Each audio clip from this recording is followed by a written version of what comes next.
ফারহানা আহমেদ আপনি জানতে চেয়েছেন আমার ছেলের নাম রাখছি আব্দুল্লাহ আল আবিদ, নামটা কেমন? খুব চমৎকার নাম বোন, কারণ রাসূল করিম সাল্লাল্লাহু আলাইহি ওয়াসাল্লাম বলেছেন সবচাইতে উত্তম নাম হলো আব্দুল্লাহ এবং আব্দুর রহমান। আব্দুল্লাহর চাইতে উত্তম নাম পৃথিবীতে আর নেই, আব্দুল্লাহ এবং আব্দুর রহমান। অতএব আব্দুল্লাহ নাম আপনি রেখেছেন খুব ভালো কথা, কিন্তু আল আবিদ কোন সেন্সে রেখেছেন?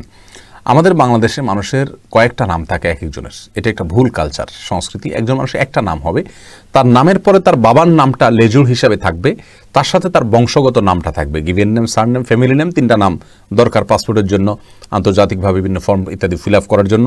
সেই হিসাবে আপনি সন্তানের জন্য একটা নাম চুজ করেন আব্দুল্লাহ, তার বাবার নামের একটা অংশকে তার নামের সাথে জুড়ে দেন, এরপরে তার ফ্যামিলিতে কোনো বড় কোনো মা, তার বংশীয় কোনো পরিচয় থাকলে সেটাকে যোগ করে দেন। ফর এক্সাম্পল, আবদুল্লাহর বাবা যদি মোহাম্মদ হয় তাহলে আবদুল্লাহ মোহাম্মদ, আর যদি বংশ যদি চৌধুরী হয় তাহলে আবদুল্লাহ মোহাম্মদ চৌধুরী।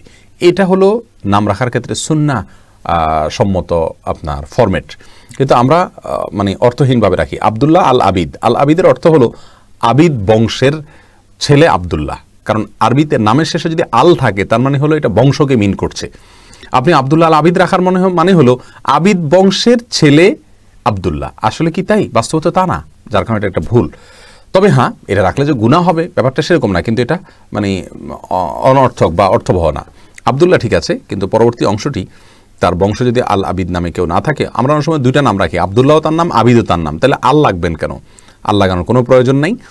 আর দ্বিতীয়ত হলো একটা মানুষের দুইটা নামেরও প্রয়োজন নেই, কিন্তু যেভাবে আছে সেভাবে রাখলেও কোনো অসুবিধা নেই ইনশাআল্লাহ বিদিনিল্লাহ।